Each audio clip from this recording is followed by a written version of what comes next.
Assalamualaikum warahmatullahi wabarakatuh. Pembahasan kita kali ini adalah tentang adjektif. Apa itu adjektif? Adjektif itu adalah kata sifat.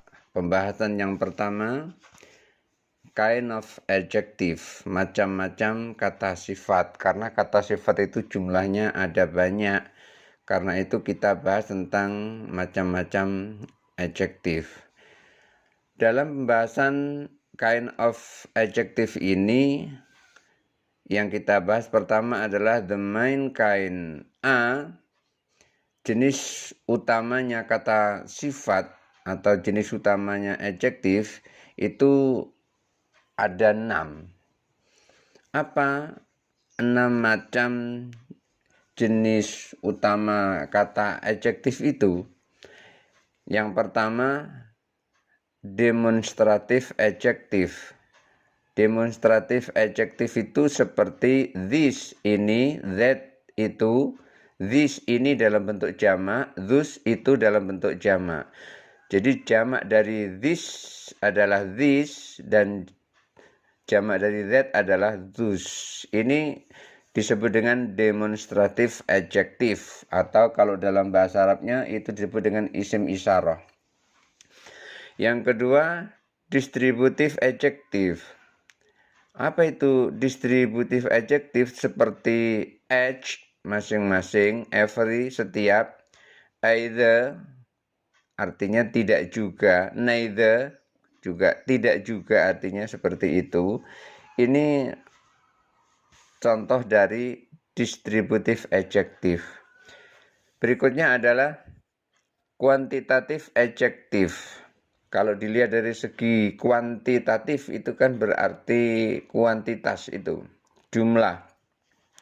Nah, dalam kuantitatif adjektif ini contohnya seperti some, beberapa, any, beberapa, no, tidak, little atau few, many, much, one, 20.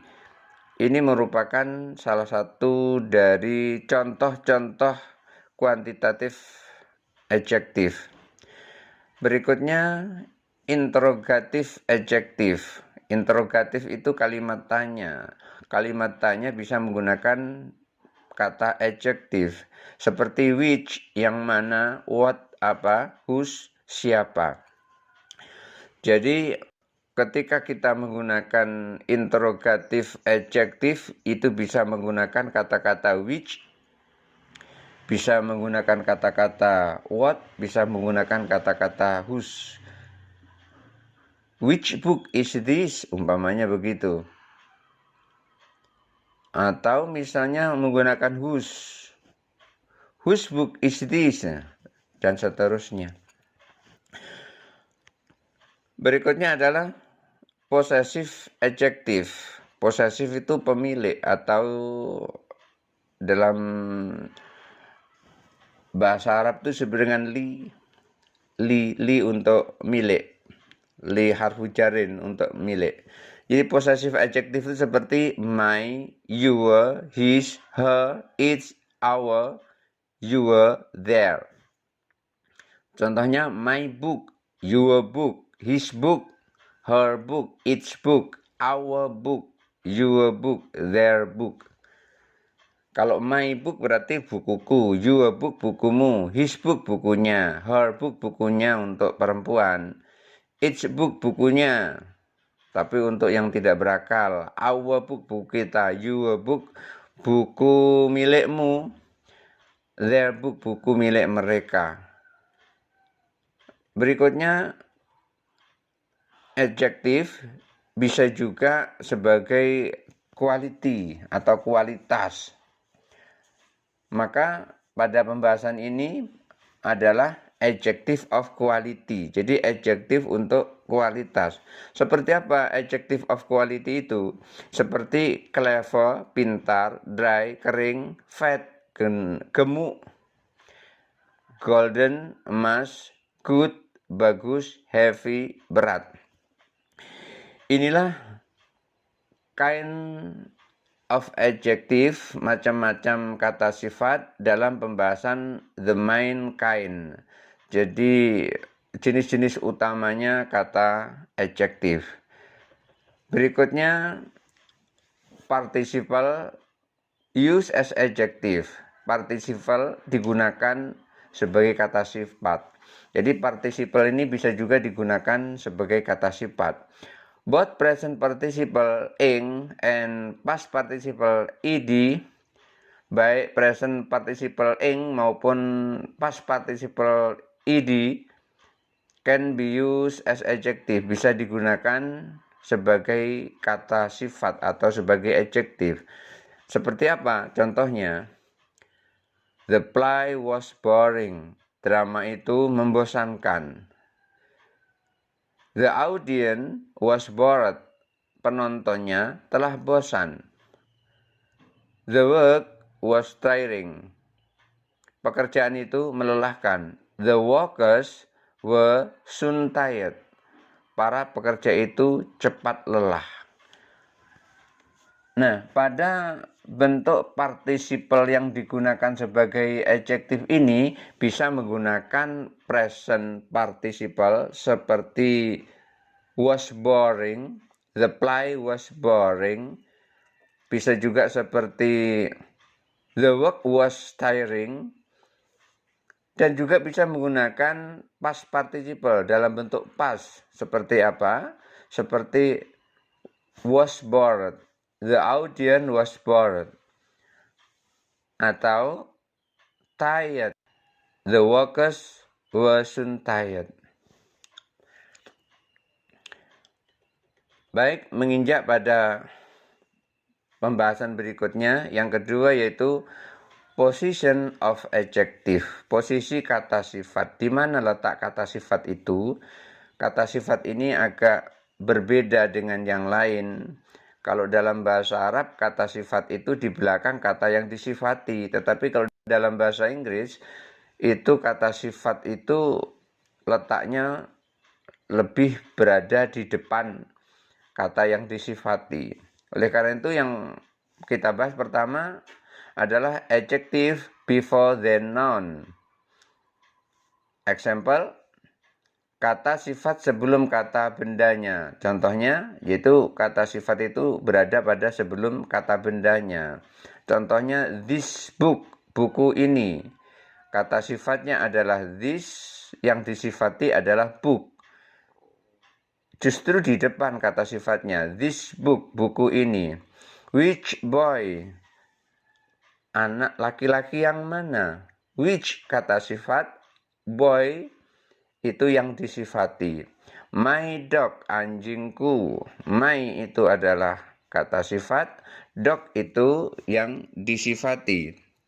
Nah, di sini yang disifati justru malah di belakang, kata sifatnya di depan. Adjective in this position are called attributive adjective. Kata sifat yang berada pada posisi ini disebut kata sifat atributif. Bagian kedua pembahasannya adalah adjective of quality. However, can come either before the noun.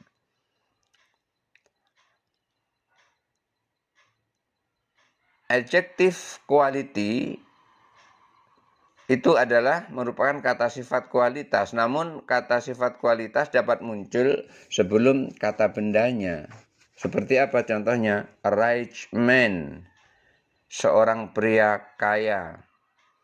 Ini rich itu adalah kata sifatnya, man itu adalah yang disifati. Muncul sebelum kata sifat juga di sini, a rich man, seorang pria kaya. A happy girl, seorang gadis bahagia.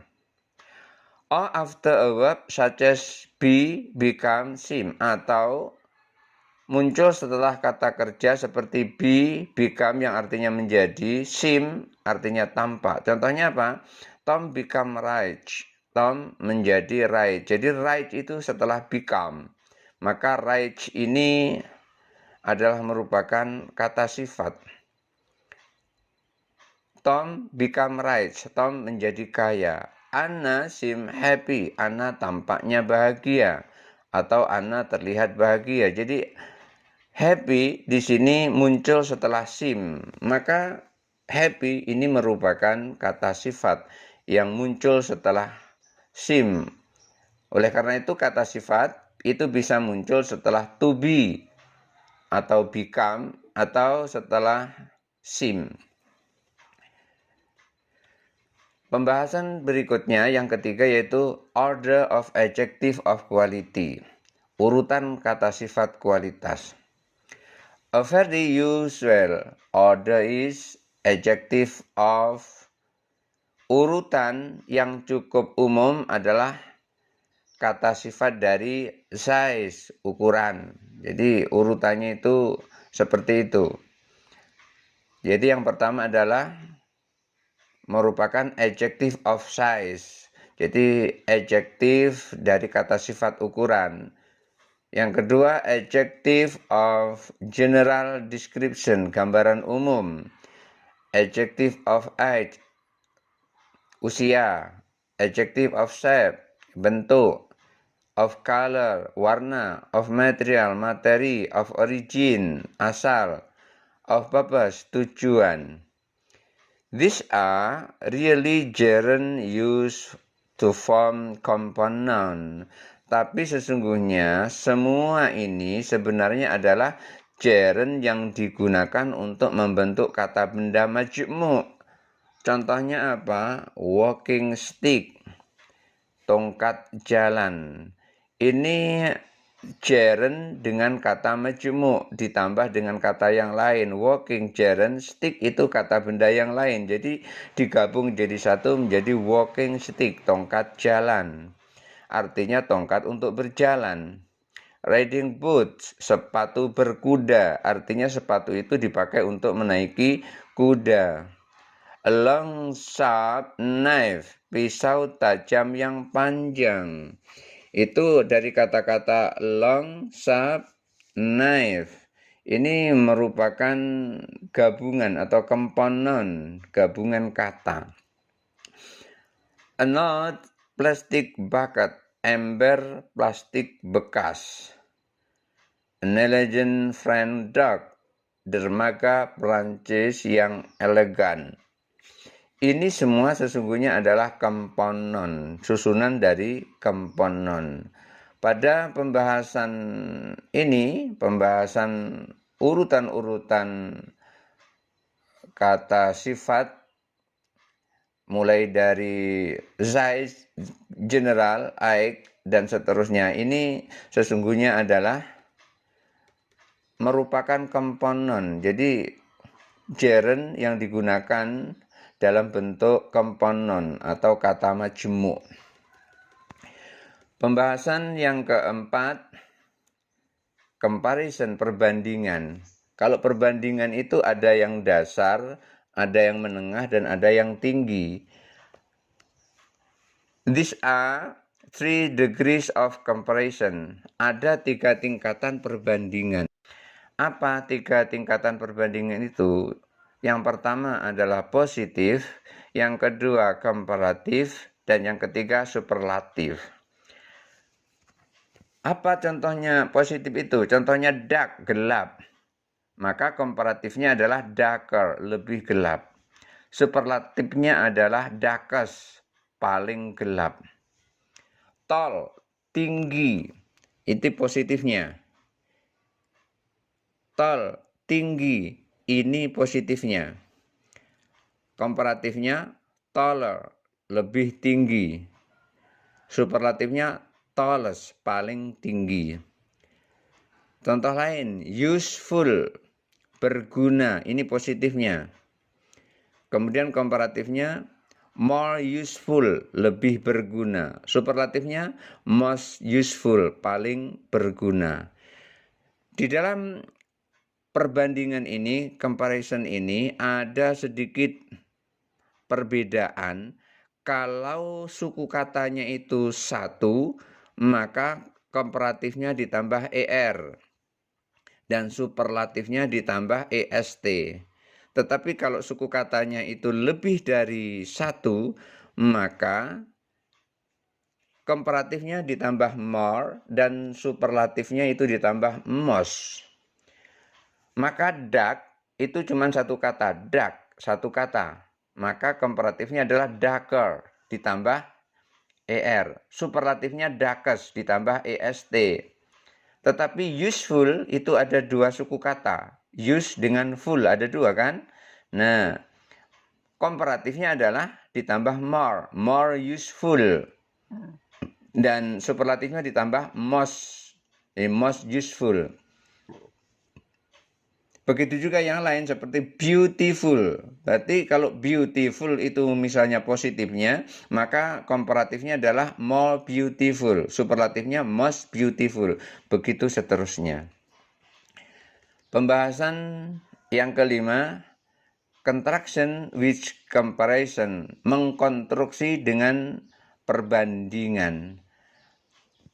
Mengkonstruksi dengan perbandingan ini pembahasan yang pertama with the positive form of the adjective, dengan kata sifat bentuk positif. We use as bla bla bla as in the affirmative. Kita menggunakan s titik-titik s dalam bentuk afirmatif. And not as atau not so bla bla bla as in the negative, dan kita menggunakan not as atau not so titik-titik s dalam kalimat negatif. Bagaimana contohnya? A boy of 16 is often as tall as his other. Anak laki-laki berusia 16 tahun seringkali sama tinggi dengan yang lainnya. Your coffee is not as so good as the coffee my mother makes. Kopimu tidak sebagus kopi yang dibuat ibuku. Jadi di sini menggunakan s titik-titik s itu dalam bentuk afirmatif atau kalimat positifnya itu seperti as tall as. Nah, ini as tall as pada contoh pertama. A boy of 16 is often as tall as. Untuk kalimat negatif bisa menggunakan your coffee is not as good as coffee my mother makes, atau your coffee is not so good as the coffee my mother make. Kopimu tidak sebagus kopi yang dibuat ibuku. Jadi di sini adalah not so good as atau not as good as. Nah, ini dalam bentuk negatif dan dalam bentuk positif. Yang pertama adalah positif, yang contoh kedua adalah negatif. With comparative we use then. Dengan menggunakan kalimat perbandingan kita menggunakan kata-kata then, artinya daripada. Contoh, the new tower blocks are much higher than the old building. Blok menara baru jauh lebih tinggi dibanding bangunan lama. Contoh berikutnya, he is stronger than I expected. Dia lebih kuat dari yang saya harapkan. Maksudnya adalah I didn't expect him to be so strong. Saya tidak menyangka dia sekuat itu. Pembahasan yang ketiga, comparison of 3 or more people or things, perbandingan 3 orang lebih atau 3 benda lebih, is expressed by the superlative, diungkapkan dengan superlatif with the bla bla bla in or of bla bla bla of, dengan with the titik-titik in atau with the titik-titik of. Contohnya, this is oldest theater in London. Ini adalah teater tertua di London. The youngest of the family was the most successful. Anak bungsu dalam keluarga adalah anak yang paling sukses. Di sini menggunakan the titik-titik in. Maka di sini this is the oldest. The oldest ada the, kemudian titik-titik in London. The oldest theater in London. Nah, di sini ada menggunakan the dan in. Bisa juga menggunakan the dan of, the younger of. Ini, the youngest of. The youngest of the family was the most successful. Anak bungsu dalam keluarga adalah yang paling sukses. Inilah pembahasan dalam pertemuan kita kali ini, dan tugasnya adalah salin semuanya berikut dengan penjelasannya, dan jangan lupa dikumpul untuk pertemuan berikutnya. Demikian, Assalamualaikum warahmatullahi wabarakatuh.